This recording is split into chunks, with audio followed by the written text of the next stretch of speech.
tadi, Kapolri sendiri yang menyebut adanya fenomena no viral no justice sebagai kritik untuk Polri lebih cepat merespons aduan dan peristiwa hukum di masyarakat. Nah, akankah ungkapan no viral no justice bisa berubah menjadi no need to viral for justice? Kita akan mengulasnya bersama para narasumber. Ada Kombes Ahmad Ramadan, Kabak Penum Mabes Polri, dan ada juga Mas Sugeng Teguh Santoso, Ketua Indonesia Police Watch IPW, dan juga ada Mas Ismail Fahmi, analis media sosial sekaligus founder dari Drone Emprit. Selamat pagi Pak Ramadan, Pak Sugeng, dan juga Mas Ismail. Selamat pagi. Terima kasih sudah bergabung bersama kami. Semoga sehat-sehat semua pada pagi hari ini. Saya mungkin kita mengulas apa yang terjadi di media sosial dulu nih. Jadi mungkin Mas Ismail bisa menggambarkan seperti apa saja. Kita tahu tadi Kapolri sudah menggambarkan beberapa hashtag yang sempat digunakan oleh masyarakat begitu untuk memviralkan sejumlah kasus atau paling tidak menyadarkan kepolisian bahwa ada kasus-kasus yang tampaknya tidak tertangani dengan baik. Bagaimana dari analisa Anda, Mas Ismail? Ya, benar Mas Timothy. Ini sangat menarik sekali kalau saya lihat dalam pagi ini misalnya tagar no viral, no justice. Itu sendiri kan disampaikan oleh Kapolri ya. Kira-kira ini datanya tanggal 17 ya, tanggal 17 yang lalu. Dan ini merupakan respon yang menarik. Respon yang kalau kita lihat, sebagian warganet melihat secara positif karena Polri melalui Kapolri punya akun sendiri itu langsung berkomunikasi dengan warganet. Sebagai respon dari kalau lihat sebelum-sebelumnya itu kan banyak tagar percuma lapor polisi, kemudian satu hari satu oknum dan seterusnya.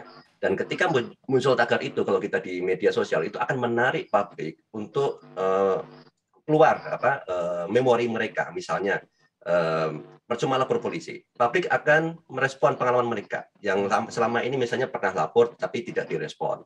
Kemudian juga misalnya ketika muncul satu hari satu oknum, mereka akan lihat juga saya pernah pengalaman seperti ini, saya pernah pengalaman seperti ini. Daripada muncul tagar-tagar ini secara alam bawah sadar itu akan menjadi satu narasi bersama yang dimunculkan oleh netizen, dan itu keluar bukan hanya diciptakan bikin-bikinan saja, tetapi kadang merupakan fenomena yang memang sudah muncul lama, tetapi baru muncul belakangan di media sosial dalam bentuk tagar.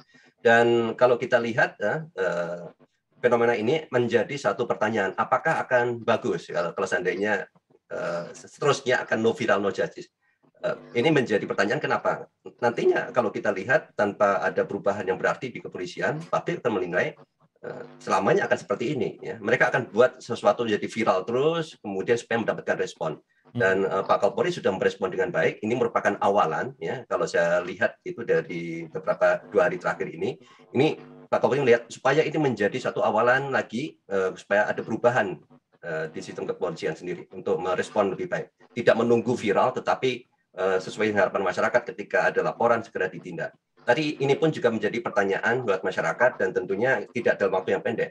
Yang perlu kita perhatikan adalah biasanya sesuatu yang viral itu kan hanya pendek, Mas. Hanya seminggu, 2 minggu. Dan khusus untuk percuma lapor polisi itu termasuk panjang sekali di sini. Dan publik akan melihat lagi nanti ke depan, sebulan lagi, 2 bulan lagi, atau mungkin tahun depan, apakah ada perubahan semacam ini. Tetapi yang perlu kita apresiasi adalah dengan mendengarkan apa yang ada di media sosial, ini masyarakat mendapatkan semacam oase ya, pintu masuk. Kalau dulu ada namanya lapor ya, ada lapor pakai aplikasi ya dari kantor staf presiden, misalnya kita bisa lapor. Nah sekarang publik pun bisa langsung lapor ke Kapolri dan itu dengan mention beliau dan itu akan mendapatkan perhatian lebih. Ya. Tentunya bukan hanya seperti ini yang kita harapkan, tapi kita harapkan lebih institusional proses responsif ini. Jadi karena ada tanggapan dari kepolisian, bahkan Kapolri sendiri mengakui fenomena no viral no justice ini diterima dengan positif lah, paling tidak di masyarakat gitu ya Mas Ismail? Ya betul. Oke, saya ke Pak Sugeng. Pak Sugeng, Anda sendiri melihat apa yang akhirnya membuat sampai Kapolri pun angkat suara begitu, angkat bicara mengenai hal ini dan benar-benar mengakui bahwa ada kelemahan ataupun ada kekurangan yang masih dimiliki oleh instansi kepolisian terkait dengan kasus-kasus hingga munculnya tagar yang tadi disebutkan dan menyebutnya sebagai no viral no justice ini. Selamat pagi, Mas. Jadi sebelum saya menanggapi itu, saya mau berbicara angka ya. Angka Kasus pidana, saya menggunakan ukuran kasus pidana yang disidangkan di pengadilan negeri di kurang lebih 400 pengadilan di Indonesia yang pada level kabupaten kota ya. Karena kita punya katakanlah 415 kabupaten kota. Katakanlah ada 400 pengadilan negeri ya, 400 pengadilan negeri. Rata-rata itu katakanlah 500 kasus ya pidana umum dan pidana lainnya. Nah 500 kasus itu kalau dikalikan dengan 400 itu kan 200.000 ya 200.000 kasus. Nah kemudian kalau kita kembali kepada jumlah realnya kita kalikan 2 itu 400.000 kasus pidana katakanlah ini udah rendah ini ya katakanlah yang ada di seluruh Indonesia di tingkat kabupaten kota ya ataupun Polda. Kalau 10% saja menjadi kasus dark number ya. Kalau kasus 10% kasus dark number itu jumlahnya 40.000. Yeah. Nah yang viral ini 40.000 kasus dark number itu artinya kasus yang tidak terungkap. Ya, kasus yang tidak terungkap katakanlah 10%. Itu dark number 40.000. Nah yang viral ini sekarang yang muncul ini tidak sampai katakanlah 100 kasus ya. Ya 100 kasus. Artinya saya mau katakan yang viral ini baru fenomena gunung es ya. Nah, fenomena gunung es kemudian ini ditangkap oleh Pak Kapolri menjadi sesuatu yang harus diperhatikan. Artinya saya setuju tadi Pak Kapolri yang saat ini punya satu perhatian terkait layanan publik polisi kepada warga negara, kepada masyarakat terkait dengan tugas pokok dan fungsinya. Ya, Pak Kapolri perhatian. Jadi Pak Kapolri mengambil itu fenomena tersebut sebagai satu yang perlu direspon. Dan mulai ketika pengangkatan Pak Kapolri di 2021 awal, Pak Kapolri sudah mengatakan begini nih. Programnya adalah Polri presisi, ya, Polri presisi. Kedua, kemudian ada pernyataan hukum tidak boleh tajam ke bawah, tumpul ke atas. Kemudian ketiga, Oktober 2021 memberikan 11 perintah kepada Kapolda seluruh Indonesia untuk bersikap keras dan tegas menindak anggotanya yang melakukan pelanggaran. Disusul beberapa hari kemudian kalau tidak melakukan penindakan terhadap ekor, kepala dipotong. Nah, sekarang ini terjadi viral. Kalau saya melihat ada ekspektasi masyarakat yang besar terhadap sikap Pak Kapolri yang memberikan perhatian pada layanan publik di bawah. Jadi ini sesuatu yang muncul sebagai respon yang wajar dari publik. Jadi, dan meminta Pak Kapolri lebih perhatian. Jadi kalau tadi Mas Ismail mengatakan bahwa respon publik terhadap komentar Pak Kapolri ini besar, ditanggapi dengan positif, justru Pak Sugeng ingin mengangkat bahwa dengan berani berkomentar, maka ekspektasi masyarakat pun meningkat terhadap kepolisian, begitu Pak Sugeng ya? Betul, terbuka, tidak anti kritik ya. Tetapi kemudian kan bukan sampai di sana. Harus ada langkah yang cukup bermakna, drastis ya, untuk kemudian agar layanan kepada masyarakat ini sesuai harapan. Nah, bagaimana ini tugas Pak Kapolri?